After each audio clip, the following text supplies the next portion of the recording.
வணக்கம், நான் உங்கள் கவி. வாங்க இன்றைய கதை படிக்கலாம். மாதவா, முதல்ல நீ ஒரு விஷயத்தை நம்பணும். அப்பா உனக்கு எந்த கெட்டதும் செய்ய மாட்டேன்.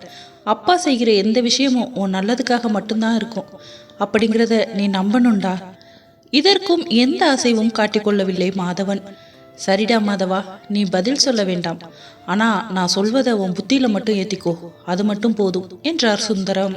அப்பா முகத்தை பார்க்க முடியாத அளவுக்கு அப்பாவை நீ வெறுத்துட்ட இல்லையா மாதவா? அந்த பொண்ணு உன்னை கல்யாணம் பண்ணினதுக்கு அப்புறமா தப்பு பண்ணலடா, உனக்கு துரோகம் பண்ணல. அதை நீ முதல்ல புரிஞ்சுக்கோ. வயசுல வர்ற ஆசையை யாராலும் கட்டுப்படுத்த முடியாது மாதவா.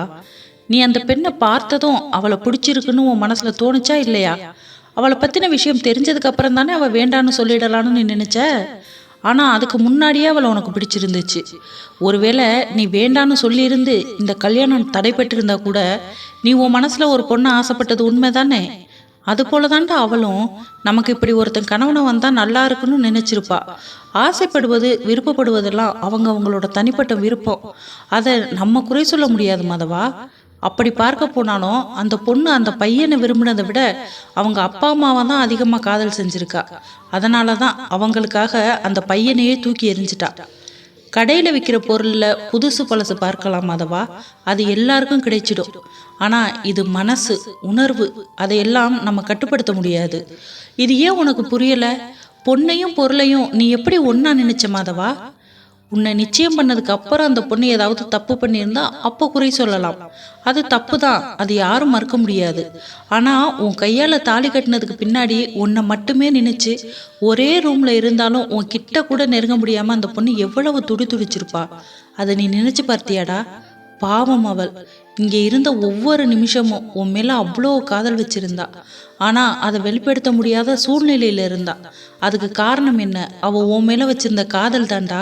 உன்னை ஏமாற்றுவதற்கு அவளுக்கு மனசு வரல. உன் காதலை முழுமையா உன்கிட்ட இருந்து பெறணும்னு தான் அவ காத்துக்கிட்டு இருந்தா. உன் அம்மா வார்த்தைகளால அவ்வளவு சித்திரவதை பண்ணா. உனக்கு தெரியுமா? அது எல்லாத்தையும் கூட பொறுத்துக்கிட்டு உன்கிட்ட உண்மையை சொல்லி புரிய வச்சு நீ அவளை முழுசா ஏத்துக்கணுங்கிறதுக்காக ஒரு வேலைக்காரி மாதிரி இந்த வீட்டுல காத்துக்கிட்டு இருந்தா. அந்த பொண்ணையும் அவளோட தியாகத்தையும் நீ மதிக்கவும் இல்லை, அந்த பொண்ணை நீ நேசிக்கவும் இல்லை. ஆனாதே அவளை இந்த கொற்ற மலையில வீட்டை விட்டு அனுப்பிட்டிட மாதவா. அவங்க குடும்பம் இப்போ இருக்க சூழ்நிலையில அவ இந்த விஷயத்த சொல்லிட்டு அங்கே போனா அவளோட பெத்தவங்களுக்கு எவ்வளவு ஒரு மன உளைச்சல் கொடுக்கும். யாரை பத்தியுமே யோசிக்கலையே மாதவானி. உன்னோட அர்த்தமே இல்லாத ஒரு கொள்கைக்காக ரத்தமும் சதையுமா இருக்க ஒரு பொண்ணோட மனசை குத்தி கிழிச்சிட்டியேடா. இதெல்லாம் உனக்கு நல்லதா படுதா? நம்ம வீட்லேயும் ஒரு பொண்ணு இருக்காடா. அவளுக்கு இப்படி ஒரு நிலைமைனா நம்மளால தாங்கிக்க முடியுமா? அவளுக்கு அண்ணேன்னு சொல்லிக்கிறதுக்கு நீ ஒருத்தன் இருக்க. அந்த பொண்ணுக்கு யாருமே இல்லை மாதவா. அப்பாவும் படுத்த படுக்கையா இருக்காரு. இதெல்லாம் நான் சொல்லிதான் உனக்கு தெரியணுமா? ரொம்ப கஷ்டமா இருக்குடா மாதவா. உன் கோபம் எனக்கு புரியுது.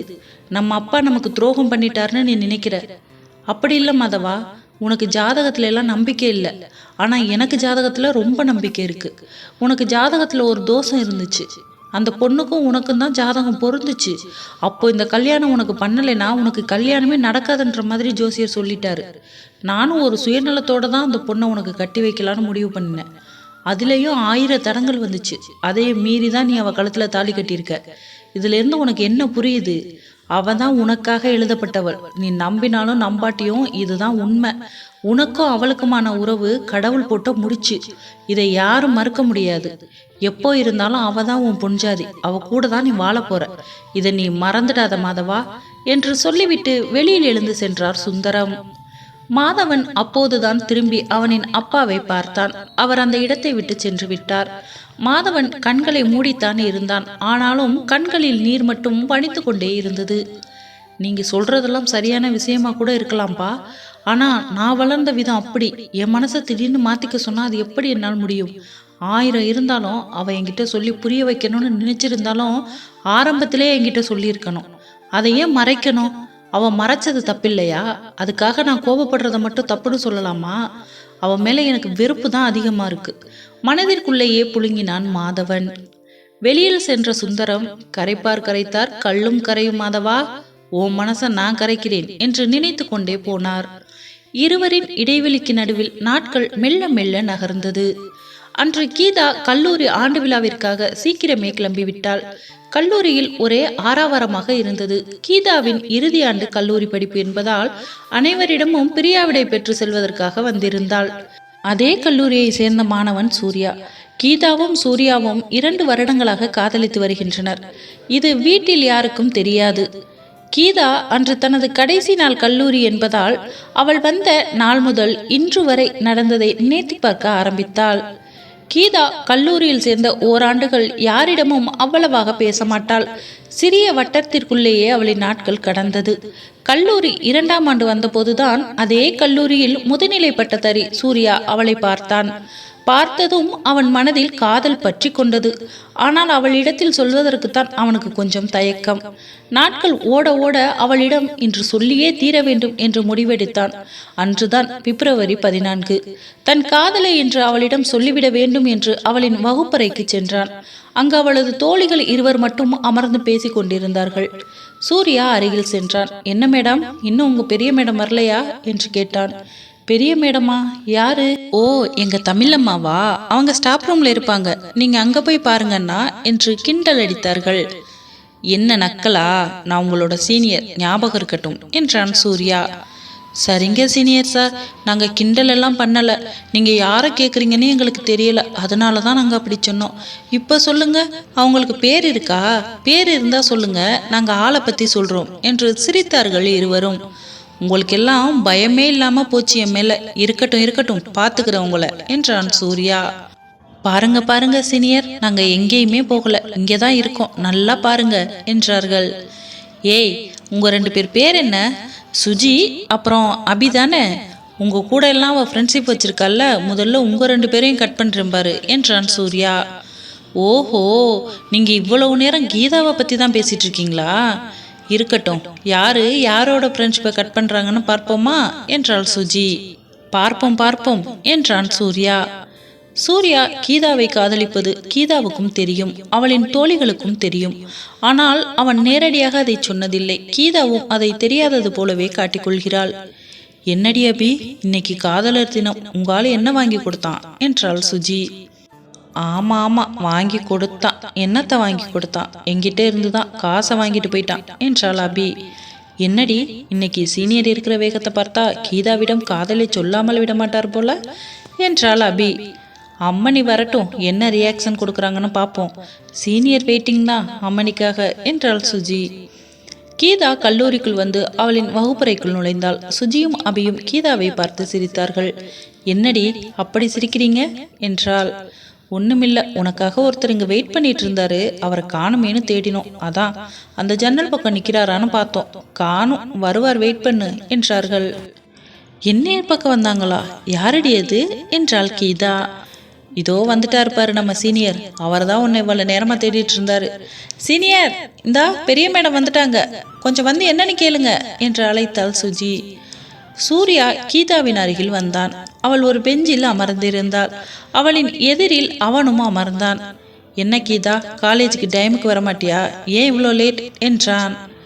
சும்மாதான், பஸ் லேட் ஆயிடுச்சு. ஏன் என்ன தேடுனீங்க, என்ன விஷயம் என்றாள் கீதா. ஒன்றும் இல்லை கீதா, இப்போ உன்னை தேடின மாதிரி இனி வாழ்க்கை முழுவதும் தேட வேண்டான்னு நினைக்கிறேன். உன்னை என் கூடவே வச்சு பார்த்துக்கணும்னு நினைக்கிறேன். இனிமேல் நீ பஸ்ஸுக்கெல்லாம் வெயிட் பண்ண வேண்டாம், என் கூடவே டிராவல் பண்ணலாம் வாழ்க்கை முழுவதும், உனக்கு விருப்பம்னா மட்டும் என்றான் சூர்யா. கீதாவின் இதயம் படபடப்பாக துடிக்க ஆரம்பித்தது. இதற்கு என்ன பதில் சொல்வதென்று அவளுக்கு தெரியவில்லை. கூடவே தோழிகளும் இருந்ததால் அவளுக்கு வெட்கமாகவே இருந்தது. ஒன்றும் அவசரம் இல்லை கீதா, இன்னைக்கு முழுவதும் யோசி, நாளைக்கு வந்து பதில் சொன்னால் போதும். இன்னைக்கு லவ்வர்ஸ் டேங்கிறதுனால தான் நான் ப்ரப்போஸ் பண்ணலான்னு முடிவு பண்ணி தான் வந்து சொன்னேன். நான் சொன்னதுக்காக நீயும் இப்போவே சொல்லணும்லாம் ஒன்றும் அவசியம் கிடையாது. மெதுவாக யோசிச்சு நாளைக்கு சொல்லு. அப்புறம் என் காதலை நீ ஏற்றுக்கணும்னு முடிவு பண்ணிட்டேன்னா இதுக்கு 2ஐயும் நம்ம வாழ்க்கையிலிருந்து கட் பண்ணிடணும், அதையும் சேர்த்து முடிவு பண்ணிட்டு வா என்று நக்கலாக கூறிவிட்டு அந்த இடத்தை விட்டு சென்றான். வகுப்பறையை விட்டு வெளியே செல்லும் போது கீதாவை திரும்பி பார்த்தான். கீதாவும் அவளை நிமிர்ந்து பார்த்தாள். அவன் மறுபடியும் கீதாவின் அருகில் வந்தான். ஒரு ரோஸை அவள் கையில் கொடுத்துவிட்டு அவளை பார்த்து கண்ணடித்து விட்டு சென்று விட்டான். கீதாவிற்கு படபடப்பு தாங்கவில்லை. இதற்கு என்ன பதில் சொல்ல வேண்டும் என்றும் தெரியவில்லை. தூரத்தில் இருந்து அவனை ரசிக்கும் போது அவளுக்கு எதுவும் தோணவில்லை. ஆனால் இவ்வளவு பக்கத்தில் அவன் வந்து நெருக்கமாக பேசும்போது அவளின் காதல் உணர்வுகளை அவளால் கட்டுப்படுத்த முடியவில்லை. சாந்தா இரவு சாப்பாடு ரெடி பண்ணிவிட்டு அனைவரையும் சாப்பிட கூப்பிட்டாள். அனைவரும் மேஜையின் அருகில் வந்து சாப்பிட்டனர். ஆனால் கீதா மட்டும் 2 விரல்களால் சாப்பாட்டை கிளறி கொண்டிருந்தாள். ஏமா கீதா, நல்லா அள்ளி சாப்பிடு, என்ன சாப்பாடை போட்டு பிசைஞ்சுக்கிட்டே இருக்க என்றார் சுந்தரம். அப்பா ஒன்றும் இல்லப்பா, ஏதோ ஒரு யோசனையில இருந்துட்டேன், அதனால தான். நீங்க சாப்பிடுங்கப்பா, நான் சாப்பிட்டுக்கிறேன் என்றாள் கீதா. சாப்பிட்டு விட்டு அறைக்குள் சென்றாள் கீதா. நாளைக்கு அவனிடம் என்ன பதில் சொல்வது என்று யோசித்து கொண்டே இருந்தாள். அவள் யோசித்தது அவனிடம் ஓகே சொல்வதற்காக இல்லை, அதன் பின் இது கைகூடுமா என்ற சந்தேகத்தில்தான்.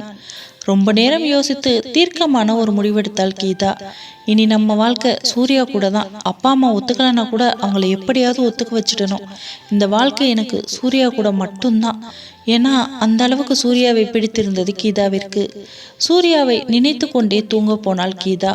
மறுநாள் காலை விடிந்தது. சூர்யாவிற்கு பிடித்த ரெட் கலர் சுடிதார் அணிந்து கொண்டு அழகான அலங்காரத்துடன் கல்லூரிக்கு சென்றாள் கீதா. இவளின் பதிலுக்காக காத்து கொண்டிருந்தான் சூர்யா. என்ன கீதா, என்ன முடிவு பண்ணியிருக்க என்றான் சூர்யா. கீதா தலை குனிந்தபடி எனக்கு சம்மதம் என்றது போல் தலையசைத்தாள். கீதாவின் வாழ்க்கையில் இனி நடக்கப் போகும் மாற்றம்தான் என்ன? பொறுத்திருந்து நாளை பார்ப்போம். நன்றி, வணக்கம். இந்த கதை உங்களுக்கு பிடிச்சிருந்தா லைக் பண்ணுங்க, ஷேர் பண்ணுங்க, கமெண்ட் பண்ணுங்க, மறக்காம சப்ஸ்கிரைப் பண்ணுங்க. உங்க பொண்ணான கையால அந்த லைக் பட்டனை மட்டும் தட்டிட்டு போயிருங்க. நிறைய பேர் கதை பார்க்குறீங்க, ஆனா இன்னும் சப்ஸ்கிரைப் பண்ணவே இல்லை. ப்ளீஸ் சப்ஸ்கிரைப் பண்ணிட்டு கதையை தொடருங்க.